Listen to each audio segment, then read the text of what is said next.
মন্ডলী কৈলাস হর পার্বতী দৈত্য বৃত্তি করার জন্য মহান মঞ্চে করে যাবো।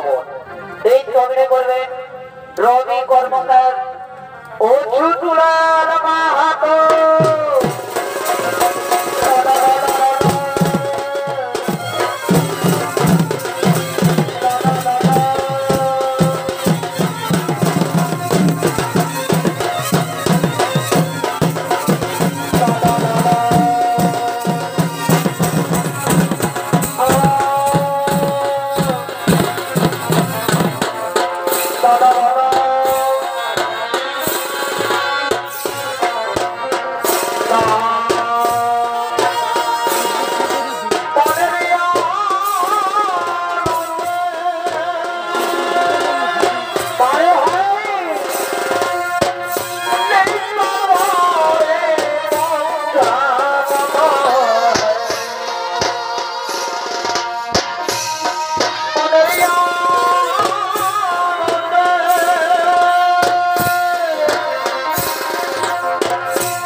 Hare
কারণ ওগো ওগো আমার স্বামী দেবতা, আপনারা পুরুষ বলে আপনাদের সম্মান রয়েছে, আপনারা পুরুষ বলে আপনারা এখানে প্যাকেটের করে পদার্থ, আর আমরা নারী বলে আমাদের কোনো সম্মান নেই। ও তুমি তার জন্য চিন্তা করেছো পার্বতী, তুমি তার জন্য চিন্তা করেছো, তুমি চিন্তা করো না পার্বতী, তুমি চিন্তা করো না, তুমি ছুটে চলে যাও সেই মণিপুর রাজ্যে রাজা সুরতের কাছে, তার কাছে গিয়ে তুমি পূজা ভিক্ষা চাইবে, সে যদি তোমার স্বেচ্ছায় পূজা দেয় তাহলে ভালো, না হই তাহলে তুমি চরম শাস্তি দেবে। হ্যাঁ স্বামী, আপনার কথা মতো আমি ছুটে যাবো সেই মণিপুর রাজ্যে রাজা সুরতের কাছে, তার কাছে আমি পূজা ভিক্ষা চাইবো, সে যদি আমার স্বেচ্ছায় পূজা দেয় তাহলে ভালো স্বামী, না হই তাহলে আমি চরম শাস্তি দেবো স্বামী, চরম শাস্তি দেবো।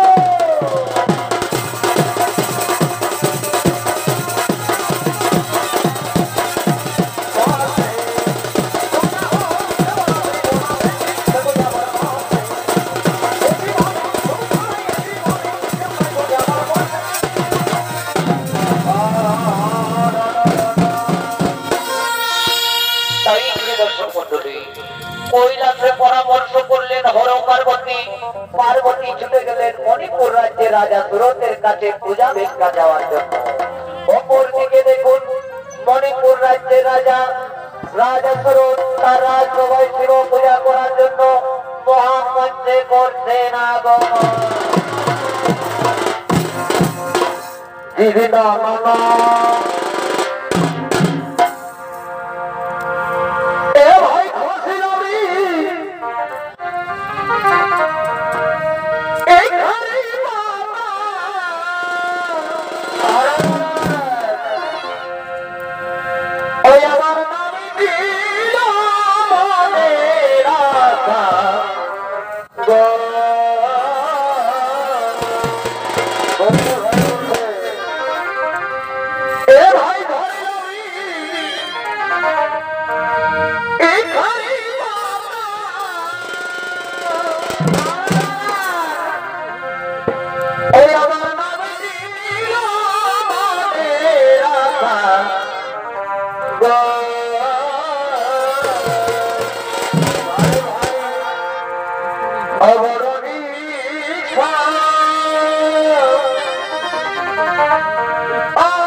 সাধনা গোমে ছিল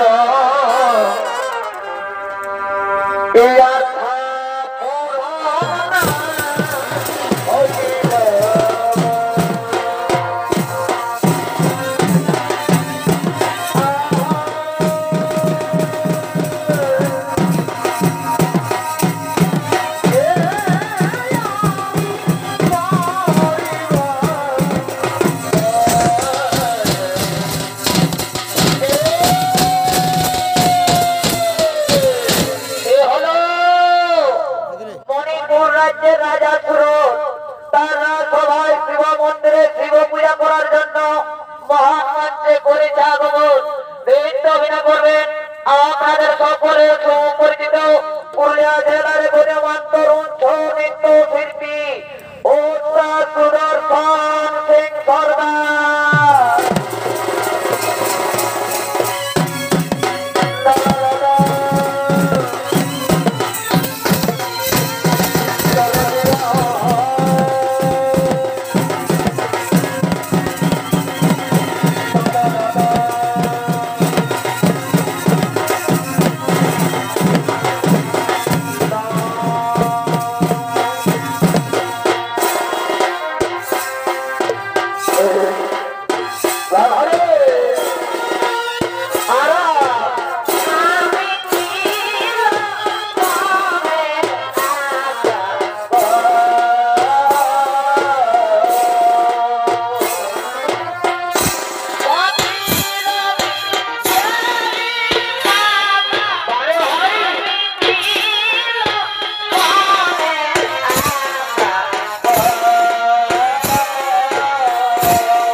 রাজসভা শিব মন্দির, এই শিব মন্দিরে বসে আমি শিব পূজা করব, কিন্তু কোথায় আমার স্ত্রী মালাবতী?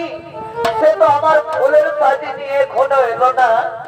ওরে মালাবতী, তুমি আমার ফুলের সাজি নিয়ে এসো, এই রাজসভায় বসে আমি শিব পূজা করব। ওদিকে রাজা সুরতের স্ত্রী মালাবতী ও তার শিশু সন্তান মনিরুল সঙ্গী সাথে সঙ্গে লয়া রাজসভার শিব মন্দিরে শিব পূজা করার জন্য মাথাটা দেখা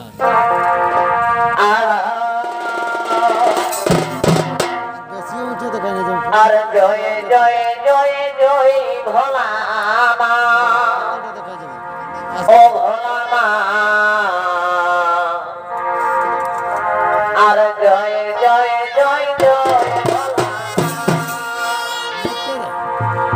আর ডমর ধারে তীর ধারে, ডমর ধারে তীর ধারে, তুমি কবু গইবে না। আর জয় জয় জয় জয় ভোলা মা, ও ভোলা মা, জয় জয় জয় জয় ভোলা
দাও মালাবতী দাও। চলো আমরা সব পরিবার মিলে ওই রাজসভার শিব মন্দিরে শিব পূজা করি।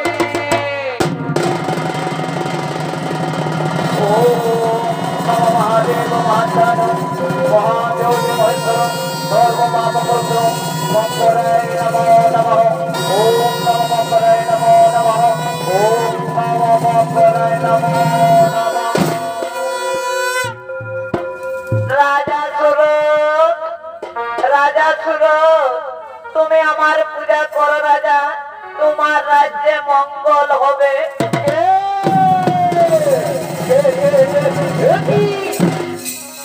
কে নারী তুমি? কে এসেছো আমার এই রাজসভার শিব মন্দিরে? আর কেন বা আমায় এসে পূজা মহান চাও? ওরে রাজা, ওরে রাজা, আমি মা চন্ডী, তুমি আমার পূজা করো রাজা, তোমার রাজ্যে মঙ্গল হবে। কি মা চন্ডী? সে হচ্ছে পুঁজি, আমি যে সুরক্ষানি, সে হচ্ছে পুঁজিব না কোনোদিনও নারী। শোনো নারী, তুমি যে মূর্তি হয়েছ সেই মূর্তি দূর হয়ে যাও। ওরে রাজা, ওরে রাজা, তোরে তো বড় অহংকার, আমার চিনতে পারলি না, আজ আমারে করলি না। জানে রাজা, আমি তোরে দিলাম অভিশাপ, আমার অভিশাপে রাজ্য হারা হবি, পুত্র হারা হবি, ওদের ভিখারি হবি।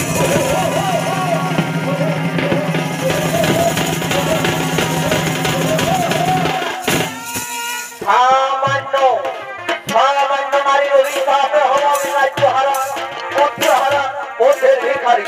না না না না না না না না, আমি বিশ্বাস করি না, আমি বিশ্বাস করি না, আমার মন ভালো লাগে না, আমি বিশ্রাম করতে বিশ্রাম করি।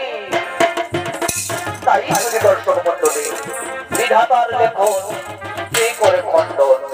ওদিকে মা চণ্ডী অভিশাপ দিয়ে দিলেন রাজা সুরতকে, আর ওদিকে মা চণ্ডীর ছলনায় রাজা সুরতের ভাতিজ পুত্র অবিরোধ, রাজা সুরতের ভাতিজ পুত্র অবিরোধ খেলার সাথী বন্ধুকে লয়ে এক অভিযোগ লয়ে রাজসভায় করছেন।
আজ হঠাৎ করে তুই কি অভিযোগ নিয়ে এসেছিস?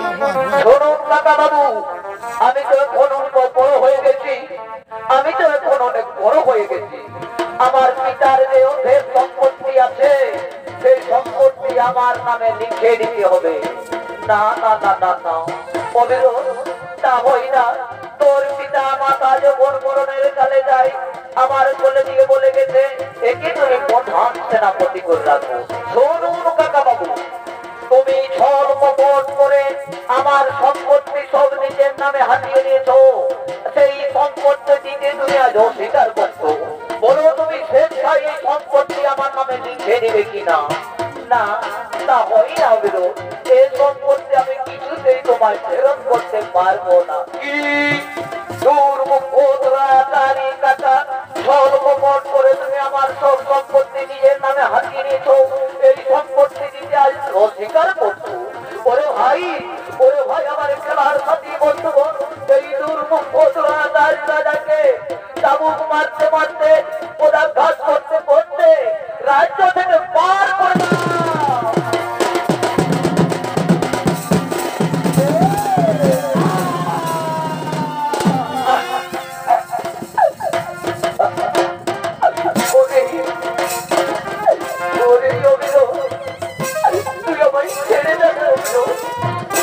আমি যেটা পদাঘাত করতে পারছি না।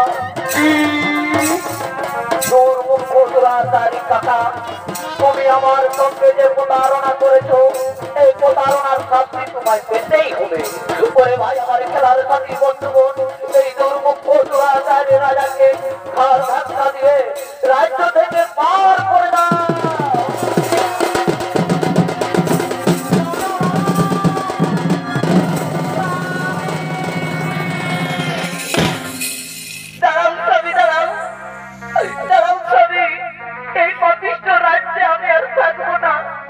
তুমি যখন রইলে না এই রাজ্যে, আমি আর এই রাজ্যে থাকতে চাই না।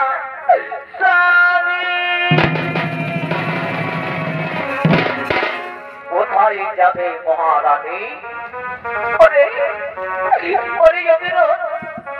তোর যে আমি কোলে পিঠে করে বড় করেছি, আজ তুই আমায় মহারানী বলে উপহাস করছি। কাকিমা বলতে বুঝি তোর লজ্জা হই? কি তোমাকে আবার কাকিমা, তোমরা যে আমার সঙ্গে ছলনা করেছ সেই ছলনার শাস্তি তো তোমাকে পেতেই হবে। পুত্র আমার, আমি এই রাজ্যে থাকবো না। ওরে মনিরোধ, আই মনিরোধ, তোর পিতা যখন এই রাজ্যে রইল না আমরা এই রাজ্যে থাকবো না। আমি তো তোমাদেরকে রাজ্যে রাখতে চাই না।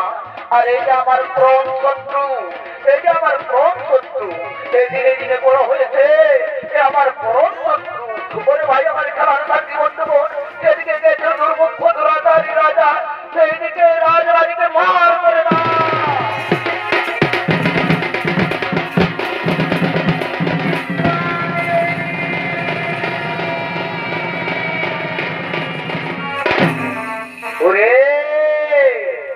ওরে ভাই আমার খেলার সাথী বন্ধুগণ, আজ আমার কি আনন্দের দিন। আমি হলাম আজ থেকে এই মণিপুর রাজ্যে যুবরাজ, আর তুমি হবে আমার প্রধান সেনাপতি। আর এই যে তুমি হবে আমার সহসভাপতি। চলো ভাই চলো, আমরা বিশ্রাম করতে বলি।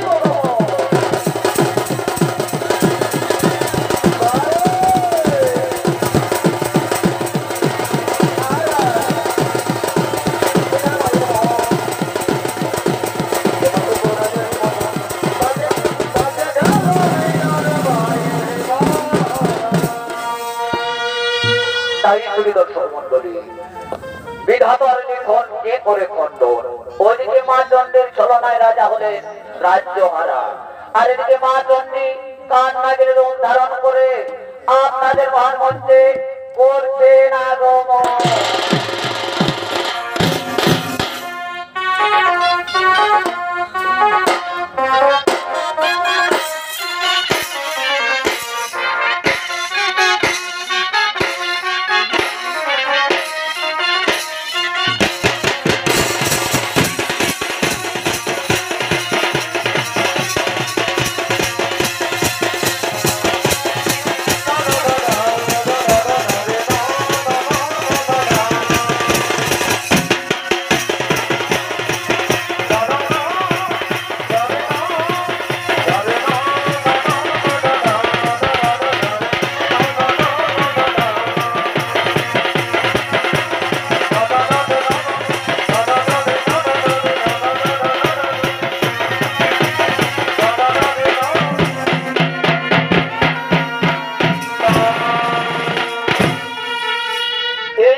রাজা সুরতের স্ত্রী মালাবতী ও তার শিশু সন্তান মনিরুল আজ 3 দিন ধরে অনাহারে এখানে সেখানে দিন যাপন করে ভিক্ষা করে খাই আর ভিক্ষা করতে করতে আপনাদের মহান মঞ্চে করছে না আগমন।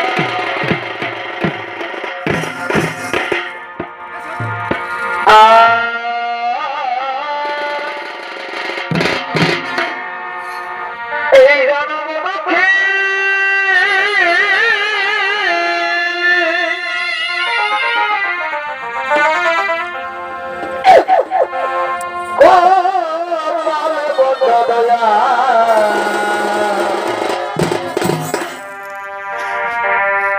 আমরা দুইজন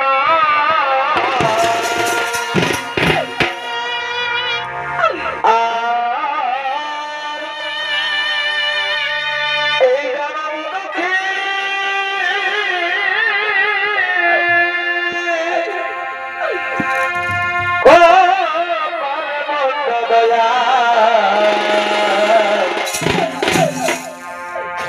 এই আমরা দুইজন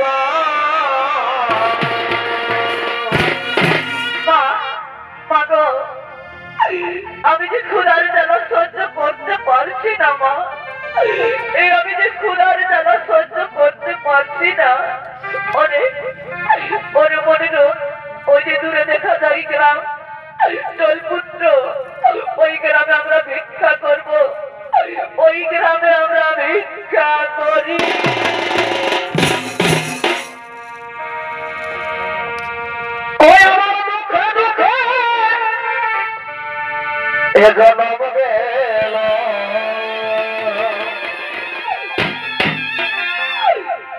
এই দুঃখে দুঃখে এ জনম গেল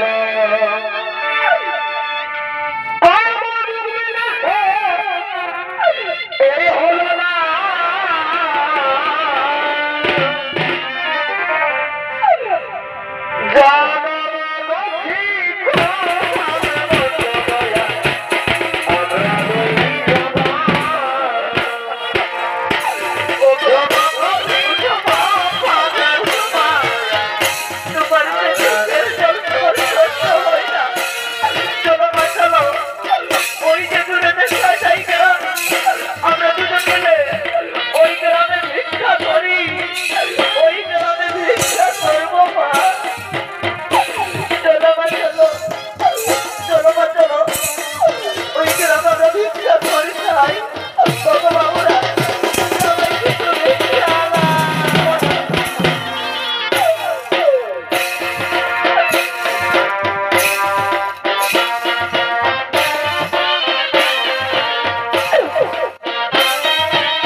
আসি তোর জন্য খাবার নিয়ে আসে।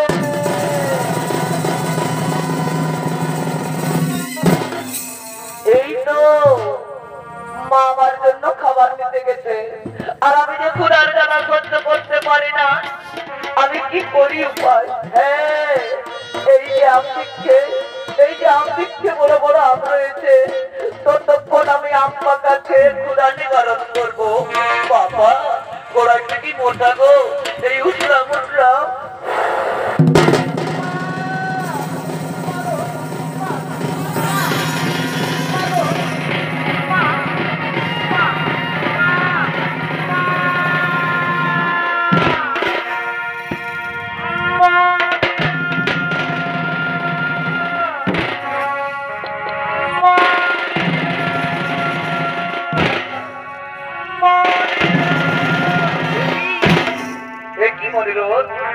আমি যে তোর বৃক্ষ তলায় শুয়ে দিয়ে গেছিলাম, আজ তুই হঠাৎ করে মাটিতে শুয়ে আছি কেন? ও, আমার আসতে দেরি হয়েছে বলে তাই। আয় আয় মনিরোধ, আয়, তোর জন্য আমি খাবার নিয়ে এসেছি।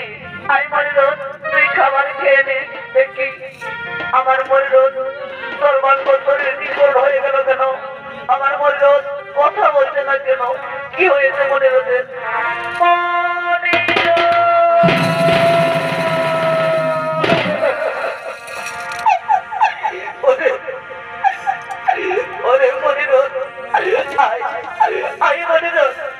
তুই আমার একটিবার মা মা বলে দেখ তারে মনিরোধ, একটিবার মা বলে দেখ।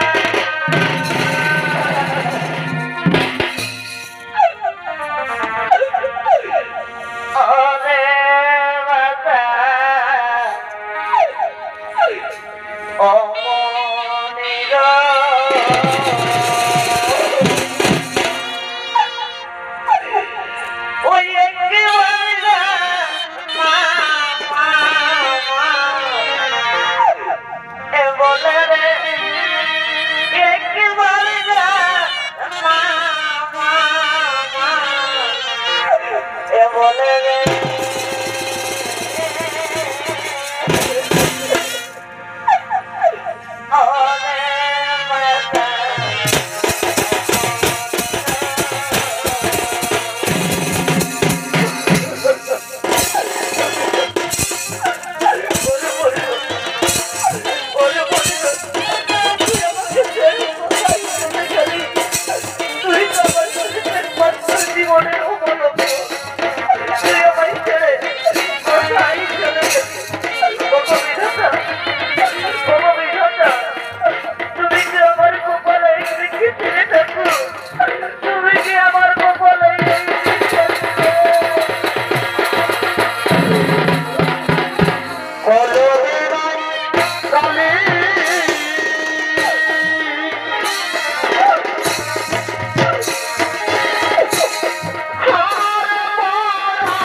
এই বড় বড় মুড়াবিরা তোরা ফেলে দে।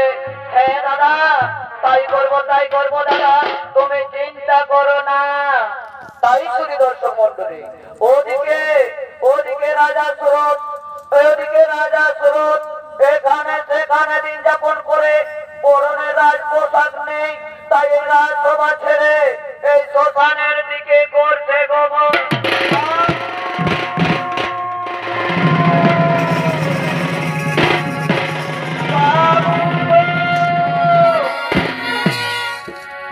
বলি কে বললো? হে কি ব্যাপার, কি জন্য এসেছো দোকানে? শোনো বাবু, তোমরা আমায় একটি কাজ দেবে, হ্যাঁ হ্যাঁ, চলো চলো, তোমাকে আমরা দাদার কাছে নিয়ে যাই। এসো। বলি দাদা, দাদা এই লোকটা শ্মশানে কাজ করতে চাই। ঠিক আছে, বলি যে তুমি শ্মশানে কাজ করতে পারবে? দেখো শ্মশানে মুদ্রার জ্বালাতে হবে, ভয় পাবে না তো?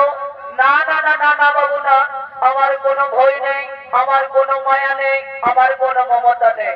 শুনে দেখো, এই শ্মশানে বিনা পয়সায় কোনোদিন মুদ্রার জ্বালাবে না। ঠিক আছে বাবু, ঠিক আছে, বিনা পয়সায় আমি কোনোদিন মুদ্রার জ্বালাবো না। তাহলে ধর কুঠার আর আমাদের সঙ্গে কাজ শিখে নে।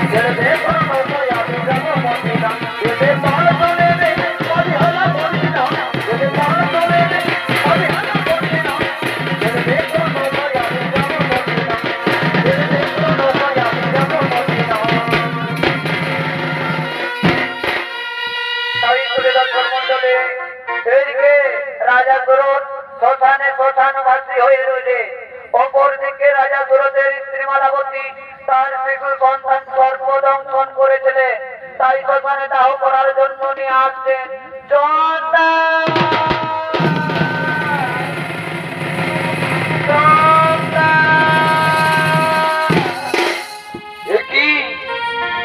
আজ এতদিন ধরে রইলাম আমি শ্মশানে, কোনদিন তো নারীর কণ্ঠ ভেসে আসতে শুনি নাই। আজকে হঠাৎ করে কে আসবে নারী, আমাকে এগিয়ে দেখতে হবে।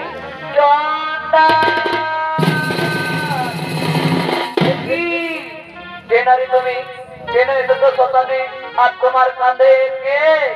শোনা চন্না, এ ভাবছে আমার মৃত পুত্র, একে তুমি দাহ করে দাও।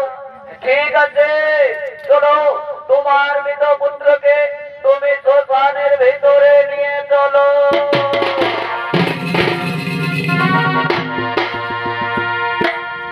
এখানে রেখে দাও তোমার সন্তানকে। তাহলে শোনো নারী, তুমি কি পয়সা নিয়ে এসেছো? না চন্ডা, আমার কাছে কোনো পয়সা করে নেই। না, আমি বিনা পয়সায় এই দোকানে মুদ্রার জ্বালাই না।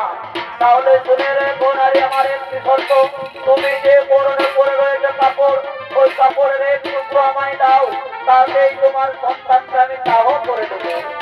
তাই হবে চন্ডা, নাও, আমি এক টুকরো কাপড় আমি তোমায় দিচ্ছি, এতে তুমি আমার সন্তানকে দাহ করে দাও।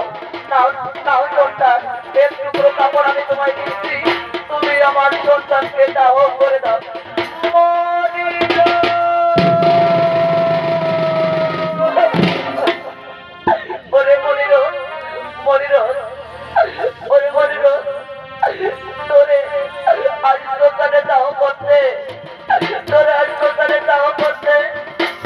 আমার পরনের কাপড় টুকরো লাগছে। মণিপুর রাজ্যের রাজপুত্র, আর আমি ছিলাম মণিপুর রাজ্যের রাজ মহারানী।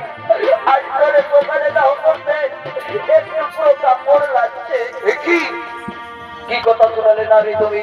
তুমি ছিলে মণিপুর রাজ্যের রাজ মহারানী, আর এই ছিল মণিপুর রাজ্যের রাজপুত্র, তাহলে কি তোমার নাম মালাবতী?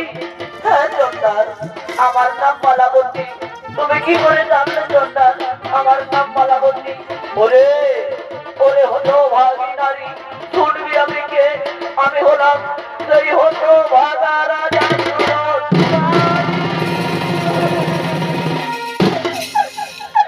স্বামী গো, ভালোই হয়েছে স্বামী, বিধির বিপদে মিটে গেছে, আজ আমাদের কোনো দুঃখ কষ্ট থাকবে না। চলো স্বামী, চলো স্বামী, ওই যে ডাউ ডাউ করে জ্বলছে চিতা, ওই চিতায় আমাদের একমাত্র সন্তানকে দাহ করে দেব, আর আমরা প্রাণ বিসর্জন করব।